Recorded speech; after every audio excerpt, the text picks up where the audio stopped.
한동훈 딸의 수상한 스펙, 탐사보고서.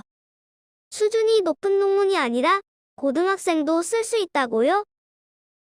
하지만 대개 따님은 IEEE 논문을 쓰지 않았습니다. 한동훈의 딸은 단독으로 그리고 공저로 IEEE 학회의 논문을 발표했는데요. 이 논문들을 문제 삼는 이유, 성격 급하신 분들을 위해 요점부터 정리하고 가겠습니다. Machine Learning in Healthcare, Application of Advanced Computational Techniques to Improve Healthcare. 의료에서의 머신러닝. 단독 저자로 발표한 논문입니다. 심각한 표절과 뚜렷한 대필의 정황이 있습니다. A performance analysis of depression ratio using machine learning approaches. 머신러닝을 사용한 우울증 정도 분석. 이 논문은 방글라데시의 케아라는 대학원생과 공동으로 저술하였습니다. 그러나 케아가 논문 대필 전문 브로커라는 점이 의심스럽습니다. 또한 논문의 주제와 내용으로 미루어 보아 한 장관의 딸이 실제로 연구에 유의미한 기여를 했으리라 보기 어렵습니다. 이 영상에서는 첫 번째 논문을 위주로 들여다보겠습니다. 다음은 2021년 2월에서 2022년 2월 사이에 한동훈의 딸이 저자로서 등재하거나 발표했던 논문의 리스트입니다. 이 중 2021년 2월에 출판된 4차 산업과 한국 철강산업이라는 논문을 제외한 나머지는 2021년 11월에서 2022년 2월 사이 짧은 기간 동안에 집중적으로 쏟아져 나왔습니다. 저희가 찾아낸 것만 해도 총 9개. 논문의 퀄리티가 고등학생의 습작 수준이라 쳐도 1년여에 걸친 짧은 기간 발표한 논문의 숫자는 놀랍습니다. 학교의 과제 등과도 상관없는 글들이었다는데 정성이 대단하네요. 사실 더 놀라운 것은 다빈치에 필적하는 다양한 지적 관심사입니다. 경제, 사회 불평등, 의료 정책, 교육, 젠더 이슈, 글로벌 이슈, 그리고 머신러닝. 첫 번째 단독 저자로 제출한 논문은 머신러닝과 AI의 현재 수준 및 주요 개념에 대한 포괄적인 이해가 없이는 작성이 불가능한 논문입니다.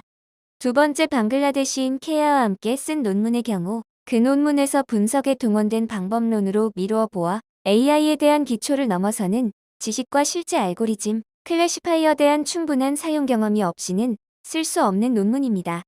즉, 아무리 허접하다 해도 머신러닝에 대한 기초 이상의 이해 없이 연습용으로 써낼 수 있는 논문은 아니라는 말입니다. 한동훈의 딸이 학업, 미술 봉사 그리고 다양한 분야의 각종 저술 활동으로 바빴던 바로 그 시기에 논문 저술을 할 정도의 수준까지 머신러닝을 제대로 학습할 물리적인 시간이나 있었을지부터가 의문입니다. 제가 그 논문이라는 걸 어제 한번 봤거든요. 그거 그렇게 수준 높은 얘기 아닙니다. 영어로 썼을 뿐이지, 그리고 IEE라는 곳이 그렇게 문턱이 높은 곳은 아닙니다. 정리하자면 영어로 썼다 뿐 수준 높은 논문은 아니라서 별로 문턱이 높지도 않은 학회에 발표하였다. 인공신경망, 서포트 벡터 머신, 조건부 랜덤 필드, 다층 지각. 이거 다 따님 논문에 등장하는 개념들인데 이 정도쯤이야. 이 자리를 빌어 문과인 법대 출신 장관에게 대차게 무시당한 IEEE 학회의 수준에 진심 어린 위로를 드립니다. 어쨌거나 논문의 수준과 학회의 문턱 운운하며 회피한 문제의 핵심은 사실 대개 따님이 그 IEEE 논문을 쓰지 않았다는 사실입니다. 첫째, 본인이 연구하여 쓴 글이 아니라 타인의 저작을 베낀 글입니다. 2021년 12월 알제리에서 열린 IEEE 학회에서 한양이 단독으로 발표한 논문의 상당 부분은 퇴절임이 드러났습니다. 한양의 논문은 UK 에세이 사이트에 올라온 딥러닝의 개념과 응용이라는 문헌의 핵심 내용과 거의 동일한 것으로 확인되었다. 뉴스타파 2022년 5월 6일 보도. 한동훈 장관은 카피킬러 검사 결과 표절로 볼 수 없다고 하였으나 사실 카피킬러는 핵심 내용을 그대로 두고 어순이나 단어를 바꿔치기하는 교묘한 표절을 잡아내지 못할 뿐 실제로 이 논문 절반 이상이 교묘한 표절의 사례에 해당합니다. 또한 한동훈 장관 측은 해당 논문이 25개의 논문과 문헌을 참고하여 그 출처를 표기한 바 있다고 말하였지만 딸 논문 전체 분량의 35%, 15%가 유사한 2개의 표절 원본에 해당하는 문헌들은 그 참고 문헌 리스트에 전혀 언급되어 있지 않습니다.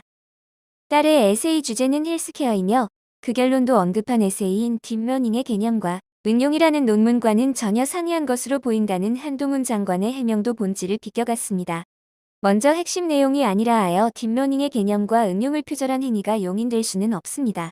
또한 딸의 논문에서 헬스케어라는 주제가 등장하고 있는 논문의 핵심 주장을 요약한 부분은 또 다른 에세이인 의료 서비스 향상을 위한 고급 컴퓨터 기술의 활용이라는 논문과 82%가 유사합니다.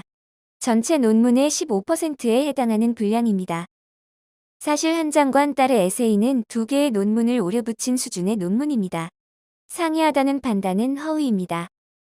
한 장관 딸의 논문 본문에 등장하는 세 문장을 의료 서비스 향상을 위한 고급 컴퓨터 기술의 활용에서 찾은 세 문장과 비교해 보겠습니다. ITS로 시작하는 문장이 보이네요. 여기 빨간 펜으로 표시한 부분을 주목해 보세요. 카피하고 붙인 흔적, 딱 걸렸다. 또 있습니다. 녹색 펜으로 표시한 부분을 보면 헬스와 케어 사이에 스페이스가 있습니다. 사실 스페이스 없이 헬스케어라고 써야 맞는 철자인데 오타까지 카피해버렸네요. 게다가 두 문헌에 등장하는 각각 3개의 문장들은 전개 순서가 같습니다. 단어 몇 개만 동의어로 바꾸고 순서만 살짝 바꿔치기한 교활한 표절입니다. 아이디어는 그대로 베끼면서 어순과 단어를 바꾸는 패러프레이징은 교활한 표절에 해당합니다. 한 장관 딸의 논문을 보면 그 예가 아주 많이 잘 나와 있습니다. 왼쪽의 원문이 오른쪽의 한 장관 딸의 논문에서 변형된 방식을 비교해보시기 좋도록 폰트 컬러를 설정해봤습니다. 문제는 중간중간 어쩌다 한두 문장씩을 인용을 위하여 패러프레이징한 것이 아니라 문단마다 통째로 카피해 붙인 후 패러프레이징을 하고 있다는 것입니다. 논문 제목은 의료 발전을 위한 고급 컴퓨터 기술의 활용에서 토시 하나 안 틀리고 카피했습니다. 논문의 핵심을 요약하는 초록은 딥러닝의 개념과 응용과 100% 유사합니다. 그 결과 키워드이자 논문의 핵심이라고 주장하는 헬스케어라는 단어가 정작 초록에 단 한 번도 등장하지 않는 촌극이 연출되었습니다. 서론 역시 딥러닝의 개념과 응용을 거의 통째로 베끼고 있네요. 93.6%가 유사하다고 검사됩니다. 문헌 검토 부분도 본문 부분도 이런 식의 통째로 베끼기는 계속됩니다. 논문의 섹션 5까지는 딥러닝의 개념과 응용을 카피하여 붙이고 표절한 것으로 보입니다. 세 번째 페이지에는 논문의 핵심이라 할 수 있는 헬스케어에서의 응용 가능성에 대한 이야기가 나옵니다. 그러나 퓨처 워크이라 이름 붙인 이 섹션의 63%는 의료 발전을 위한 고급 컴퓨터 기술을 활용해서 가져온 것입니다. 정리하자면 이것은 사실 논문이 아니라 패치워크입니다. 녹색으로 표시된 부분은 의료기술 향상을 위한 고급 컴퓨터 기술의 활용, 보라색으로 표시된 부분은 딥러닝의 개념과 응용을 가져다 쓴 것입니다. 그나마 이 논문의 표절률이 60% 정도로 밖에 검사되지 않는 것은 표를 제외했기 때문일지도 모르겠습니다. 오리고 붙이고 패러프레이징하는 작업을 반복한 후 짜깁기한 글을 굳이 딸이 썼다고 주장하는 것은 무리가 있어 보이네요. 그런데 말입니다. 사실상 통째로 가져다 쓴 2개의 문헌은 왜 참고 문헌에 언급조차 되고 있지 않은 것일까요?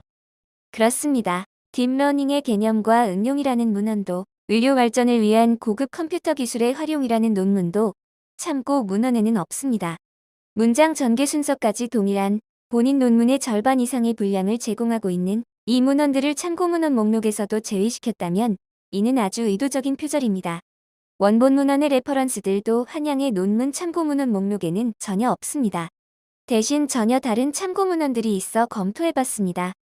흥미롭게도 인용 출처로 제시된 논문들은 본문의 내용과 별 상관없는 문헌들이었습니다. 피인용 지수가 높은 논문으로 참고 문헌을 바꿔치기해서 언급한 것일 수도 있고 헬스케어나 머신러닝이 키워드인 임의의 논문들을 끼워 넣은 것일 확률도 생각해 볼 수 있습니다.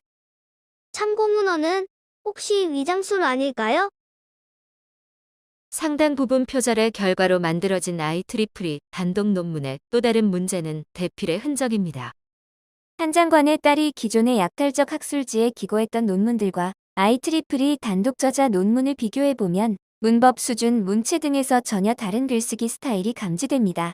또한 이 논문은 영국식 영어로 작성되어 있습니다. 흔히들 잘 틀리는 2가지 문법 사항을 체크해봤습니다. like와 search as의 차이, 그리고 삽입절합 뒤에 콤마 넣기 여부입니다. 작년 12월에 발표된 분쟁 이후 교육과 의료개혁에서는 논문 전체에 걸쳐 일관되게 실수하고 있습니다. 그러나 같은 시기 발표한 IEEE 논문에서는 이 부분에 대한 오류가 전혀 없습니다. 문법 실력의 정확한 비교를 위해 가능하면 표절 의심 문장 외부에서 문장을 골라 확인한 결과입니다. 또 있습니다. 다른 논문들과 달리 IEEE 논문의 문체는 현학적이고 격식 있는 글쓰기, 문어체를 더 자주 사용하는 저자의 것입니다. 더 구체적인 설명을 위해 관계 대명사, which를 사용하는 스타일을 검토해봤습니다. 마지막으로 충격적이었던 부분은 이것입니다. 미국식 영어로 쓰여진 여타의 논문들과는 달리 IEEE 논문에는 영국식 스펠링이 등장합니다. 한 사람이 쓴 글이라면 글에 따라 미국식과 영국식 글쓰기 모드를 오간다는 것은 아주 이례적인 일입니다. 당장 컴퓨터의 언어 세팅부터 다를 테니까요. 정리하지요. IEEE 단독 발표 논문은 표절 논문이면서 동시에 대필 논문입니다. 제가 그 논문이라는 걸 어제 한번 봤거든요. 그거 그렇게 수준 높은 얘기 아닙니다. 그 영어로 썼을 뿐이지, 그리고 IEE라는 곳이 그렇게 문턱이 높은 곳은 아닙니다. 표절로 짜깁기한 논문이니 수준 높다고 주장할 수는 없겠지만 중요한 건 고등학생이 쓸 수 있냐, 없냐의 문제가 아니라 본인의 이름으로 제출해서는 안 되는 논문이었다는 사실입니다. 있거나 위법이 있거나 분명히 그건 아닌데요. 그럼에도 불구하고 이게 뭐 아무나 그렇게 가질 수 있는 기회는 아닌 거고. 대필을 했건 표절을 했건 아직 입시에 활용하지만 않았으면 반칙도 위법도 아니라는 그 잘못된 인식에 우리는 동의할 수 없습니다. 이상 진실과 공정을 원하는 미주교포 엄마들 미주맘이었습니다. 감사합니다.